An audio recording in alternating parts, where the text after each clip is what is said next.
Hey, Hempy! Yeah, Polly, what is it? Want to talk about Chapter 10? Of Invisible Man? Yeah! Sure! Okay! Well, hi everybody! We're back to talk about Chapter 10 of Invisible Man! We just said that! And now I said twice! Yay! Okay! Let's see how it starts. First, Chapter 10, a little bit longer than the other chapters, but very impactful. A lot of things happen there. Yeah, let's go over them. Well, first, there's this pathetic fallacy that begins the chapter. What's a pathetic fallacy? I'm glad you asked. I don't remember. Okay, I'll tell you. Pathetic fallacy is when the environment that an author creates reflects what's going on in the character's life. Well, what's the pathetic fallacy here? Well, the narrator walks out, ready to bring his last letter to Mr. Emerson, and it's a bright sunny day, which generally portends good things happening. Oh, so the narrator's in a good mood, and the sun is shining. Yes, but here, since we've read the chapter, we know that actually a good thing doesn't happen for him. Well, then I don't understand. Well, Ellison is kind of playing a variation on that trope. What's a trope? It's a device that is commonly used in literature. Okay, so what's the...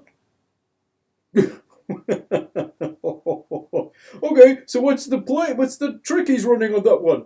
Well, instead of something good happening, something bad happens. So it's a kind of ironic or faux pathetic fallacy that he's using. Oh, I get it. Anyway, so we get this kind of deceptive use of this technique by Emerson. Well, that makes sense, since this chapter's all about deception. Yeah, good thinking. Thanks, I just thought of that. Okay, next, what happens is he's walking towards Mr. Emerson's building in Manhattan, and he passes by a colored man in a, what he calls, black man pushing a cart full of blueprints. Oh, why is he pushing a cart full of blueprints? Well, that's a good question. It's really unclear. Well, might those blueprints be a metaphor for something? Could be. Well, what might it be? I don't know. Let's leave it to the kids. Well, they do discuss it a little bit. Right, and so that'll give the kids all the clues they need. Okay.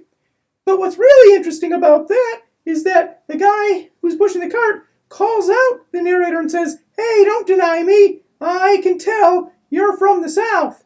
Own your identity." Oh, how does the narrator feel about that? Well, at first he's very resistant, but finally he realizes, yeah, I guess I am from the South.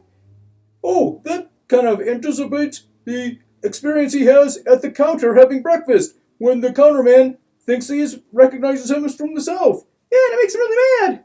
Oh, that makes sense. There's a lot of that going on in this chapter, where the narrator is having a difficult time accepting who he really is. Yeah. So it's kind of ambiguous there, and this is a novel filled with ambiguities. Well, let's move on. All right. In addition to all these other various tricks that Ellison is using, he also has, demonstrates a lot of his delight in wordplay. You can see a lot of that on page 176. Yeah, and the surrounding pages too. So have a look at that and see all the ways he plays with language.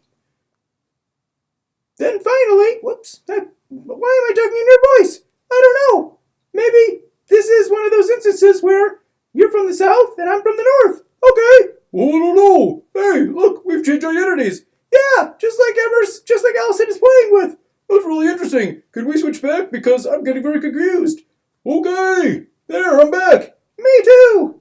All right. Hey, speaking of which, isn't it interesting that the last letter he has to deliver is to a man named Emerson? We talked about Emerson earlier with respect to Ralph Waldo Emerson, Ellison's namesake. Yeah. Well, think about that one too, kids. What's that about? Yeah, think about that one. Anyway, let's see.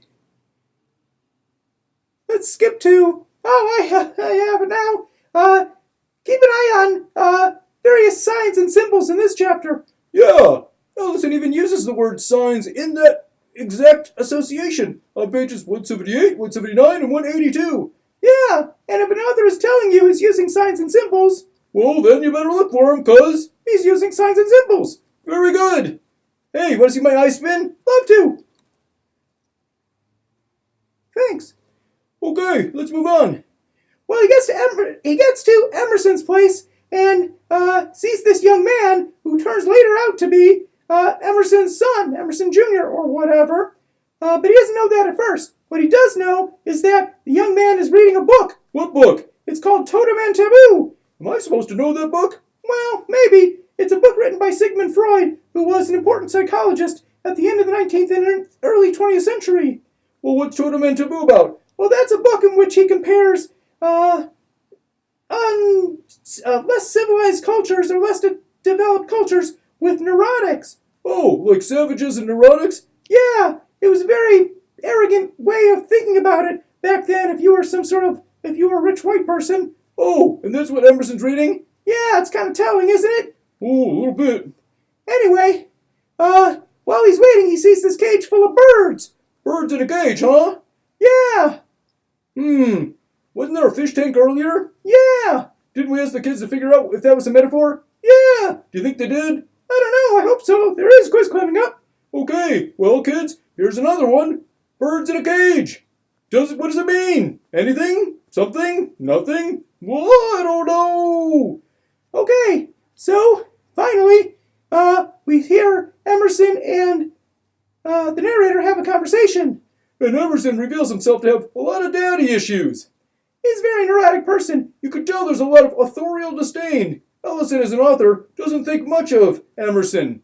How do you know? Well, look at the way he's described, with shaking and timidity and so arrogant and talks about, oh, my friends are black. Oh.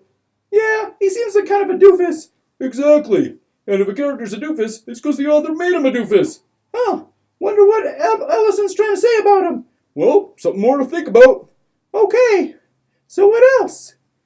Well, one of the things that you notice about the two is that in their own ways, they're both very naive. Oh, interesting parallel. There have been a lot of parallels in this story. Every time you see the character link up with somebody else, it's a good opportunity to compare and contrast them.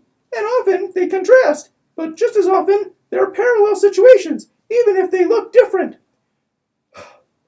And in addition to that, they have an opportunity to talk about disillusionment. Yeah, looking beneath masks. Trying to understand reality. Even if it's painful.